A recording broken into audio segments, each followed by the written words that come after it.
Hello guys and welcome back to the Fantasy Football series. It feels weird to be on Fantasy Football this early in the week, but here we are, we're talking about it. Let's get into it. This is what the team is looking like right now coming into the next game week. Pal Torres has a knock, but he is against Sheffield United, so hopefully he does play and that should be a guaranteed clean sheet there. Pedro Porro against Everton. The way Everton been playing is probably not going to be a clean sheet, but Pedro Porro can still get involved in the goal, and I like the odds being at home. And Trippier against Luton away. The way Trippier's been playing, once again, I don't know how that's going to go, but hopefully Trippier can do something for me. And then Areola playing against United. Never a fan of that. Don't really like that as option right now, but that's the only option I've got in goal. I might make a goalkeeper transfer this week. We'll see. I might just sit through it. You know, looking at that, maybe not. What's Flecken get the next game? It's looking like Flecken looks alright in the next few game weeks, to be fair, so that should be fine. It's one of them I'm going to have to sit through it this week and deal with it. Areola makes a lot of saves. He's not even been playing recently, actually. I'm going to have to make a goalkeeper transfer this week. I was looking at other transfers. I might take another -4 this week. Oh, it's really annoying. Saka against Liverpool is what it is. It's a tough game for him, but hopefully he can perform. Salah against Arsenal, once again, tough game, but hopefully he can perform.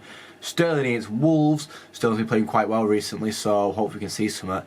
But Christopher Nkunku's back in the team, so maybe we get more of a link up and see Chelsea really blossom to what they were doing at the start of the season now that Nkunku's back, because he looked like a vital part to the way the team can play. Richarlison against Everton, the way he's been playing recently, he can be my captain this week so far before making any changes. Garnacho against West Ham is what it is. I feel like I make a bit of an L decision here, bringing Garnacho on the team. Is what it is. Is what it is. I made quite a few W's recently, so Garnacho being an L isn't too bad. Slanky against Forest, the way Slanky's playing, good. The way Forest were playing, yeah, I'll take it. And Watkins against Sheffield. I feel like everyone's going to captain Watkins this week, so I never like going with what everyone's going with. It might be smart to captain him, but I feel like everyone's going to captain Watkins this week. I don't feel like Watkins is always that great to captain in the first place, so I'm going to leave it for now. And then obviously Alvarez isn't playing and Flecken's not playing, and then Tsimikas and Saliba on the bench. Obviously we'll see Tsimikas come on if Pau Torres doesn't play, which I'm alright with, to be fair. It is at home, we will take it, but we've got some transfers to make. Let's get into the transfer page and see what we think. Obviously I'm not happy with Areola right now. Pau Torres can stay. I've not been happy with Trippier recently. I said that in the last video. I said I've not been happy with Garnacho and I've not been happy with Alvarez. That's 4 players I'm not currently happy with in my team.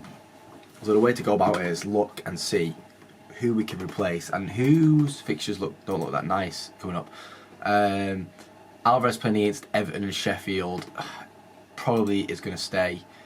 Areola hasn't been playing and Flecken not playing this week, so Areola looks like he's got to go. I feel like I'll keep Trippier because he's actually in my team this week. I'm just going to see how Trippier goes on, but if he gets to here and he's still playing bad, then bye-bye Trips. We're going to bring in someone else.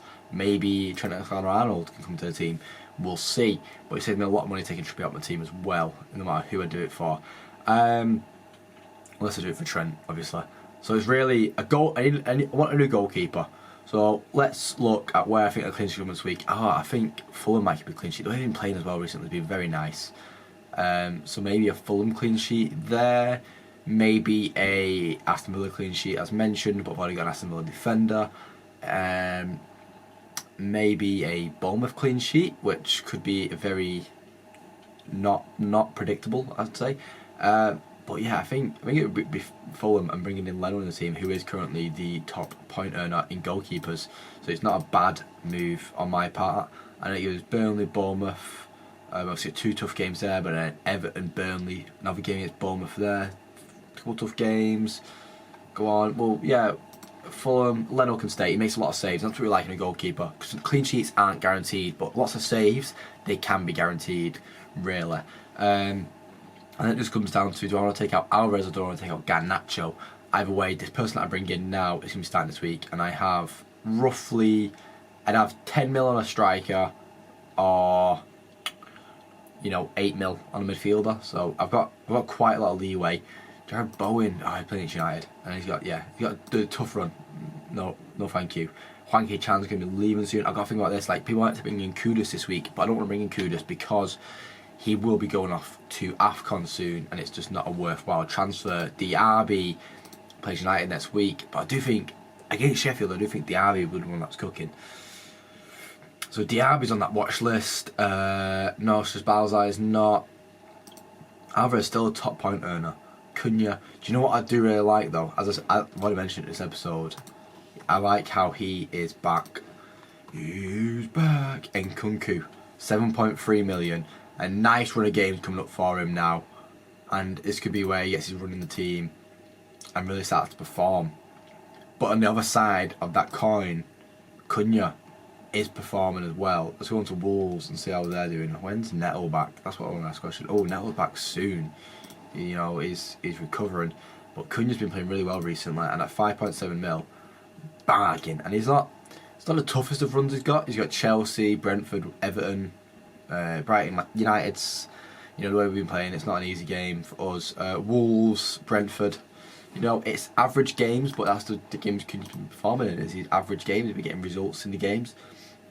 Got a goal against Arsenal there, goal against Fulham, an assist against Spurs, goal against Bournemouth. I don't know. If I had to go for someone right now, right now I'm leaning towards a Diaby or a Diaby or an Nkunku. But let's just take a deeper look into each game. Palace versus Brighton, always a violent affair. The teams do hate each other. And people seem to hate on it being, well, why is it a derby? You know, they dislike each other. That's what makes it a derby. It's what makes it a rivalry. They truly dislike each other. But I don't really want any players from these games. Like, none of them really scream out to me like, oh yeah, I'll get him. You know, in the attack especially. Mateta, yeah, I know I'm alright. Brighton, as I've spoken about Brighton many times on this series, being like, Brighton do not provide what I want in the team. I don't know who's going to be playing for Brighton. I don't know when, who's going to be starting lineup. I don't know it, so it's not worth me putting my money where the mouth is. That's crazy, mate. The amount of injuries we've got this season is crazy. Villa versus Sheffield. I spoke about Villa already, saying I do like the look of Diaby, but it's not just Diaby. Like, you know, the way Bailey's been playing recently, Bailey could easily be that guy. You know, he's got 4 goal involvements in his last 4 games, whilst Diaby I don't think has any. He's got 1 goal involvement in the last 4 games. So if you go for one of them, Bailey's more the guy. This is my advice to you guys. And Jacob Ramsey now back in the team, definitely playing next week as well with Kamara out injured. So Jacob Ramsey could be one of them. He's only owned by 0.1% of people. So him returning this game week could be a very, very big point earner. Started the last games, actually starting games now. So you know he's going to be a guaranteed starter. Already got 1 goal this season in just 33 minutes of play. He just gets involved. He just gets involved in these like nice little corners that they get. Jacob Ramsey just cuts through, and I feel like they get a lot of chances like that against Sheffield. I feel like I might bring Jacob Ramsey in the team. That's a tempting one now. I'm gonna put him in the team for now. West Ham versus United. I don't really want to look at anyone from that. I'll look at Man United. I'm not going to look at West Ham this week. I'm biased, guys. I admit this. I'm biased every week. Defensively, who's going to be starting? Be Evans, Varane, Wan-Bissaka and Shaw. That seems to be guaranteed there. With Dallo being sent off double game week. Really annoying. It was not a red card. But we'll let it sit. Bruno Fernandes back now after his suspension. No one's screaming out to me. I've been liking the way Anthony's been playing recently, but nothing crazy. Hoyland, has he got 22 points? That's literally just off starts because he's not got goal involvement. That's crazy. 11 starts. West Ham, Fulham versus Burnley. Fulham playing really well recently. 2-5-0 results, and they're playing against Burnley, who are a very, very, very leaky team. You know, Andreas, Willian. Andreas could be tempted to bring him a team. 2 nice games back to back here. 1.2% owned. What was William? 1.2% as well. Raul's suspended. Yeah, no, I'm not feeling it now. Not looking at Burnley, not looking at Luton, looking at I look at Newcastle. He's been taking a few L's recently, but it's bouncing around for him at some point, eh? Bouncing around at some point. Gordon's still holding an injury. Look, injuries in that team. Yeah, I'm alright. Forest versus Bournemouth. I've already got Bournemouth playing my team, and Forest. You know, they might turn it around under Santos now that Santos is going to be in the team, but I'm not seeing it. Spurs versus Everton. I've already got Richarlison and Porro on my team. I don't really want back any Everton players right now because I know the fixtures are still a bit tough. Liverpool and Arsenal, I've already got the 2 main guys from Liverpool and Arsenal, and that leaves me with, do I want to bring in Cunha? You know, I think it is a smarter option for me to take out Alvarez. Is it the smarter option to take out Alvarez? Alvarez has 2 nice fixtures coming up. Could be coming off a nice run of form in the Club World Cup though. Could be coming up back tired though.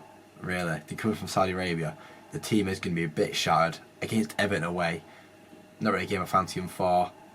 You know, we'll see how it comes. 31st of January. Yeah, I've got ages to bring back a City player into my team. So I think we're either going to jump onto Nkunku here, or we're going to jump onto as I said, I think they got a really nice set of fixtures coming up. I'm going to take the risk. I'm going to bring Nkunku into the team. You know, the game's about risks, and it's a big risk. You know, 1.2% owned. I imagine that's going to jump up in the meantime. But that's the 2 transfers this week. -4 points again, but I kind of needed to take it. I got too many players not playing this game week, so here we are. -4 again. Confirmed transfers. Burnley, and then Nkunku can come to the team for Garnacho. Garnacho can become first on the bench, and we're going to keep Richarlison captain. And I'm gonna vice captain Solanke. I think I might change this around still in the coming hours. But right now, this is the team that I've got. It's the team that we're going with. You know, Leno against Burnley, nice. Trippier against Luton, I like it. Everton, Porro against Everton, I like it. Torres against Sheffield, it's all right. If he plays, he should get a clean sheet. Saka and Salah playing against each other. They're the 2 highlight men. You expect something's going to happen. It's going to happen through these guys. Sterling against Wolves. The way Chelsea have been playing recently, picking up form a bit, so hopefully we're going to see that through Sterling and Nkunku, both playing against Wolves. Richarlison returning to Everton, being on good form as well. Can he punish Everton? We'll wait and see. I think I might change that still. I still might change that to Salah being my captain, because Salah in big games is usually a killer. And then Solanke against Nottingham Forest, the way he's been playing recently. Look, he's been getting the goals in. 9 goals for the year now. It's his best ever goal scoring season. And he's just feeling himself. And then Watkins against Sheffield. That's a nice team. I'm expecting some good things this week. We had a decent game last week. It wasn't the greatest of game weeks, but it was above average, and that's what we asked for. We just asked for these good results. You know, we want to be the best, but you know, sometimes it can't happen. I've got a nice team here. A few differentials in the team of people that play players that people don't own, like Richarlison and Nkunku. I think even Solanke's not even that greatly owned. Oh, he's starting to pick up now. But yeah, I'm happy with the team. Let's get into the game week, guys. Thank you for watching this video. If you liked the video and it's helped you out with your decisions of game week, please leave a like. Comment who you're captaining this week. Comment what your decisions are this week. And if you're not already, please subscribe. It'd be much appreciated. See you next week, guys. Cheers.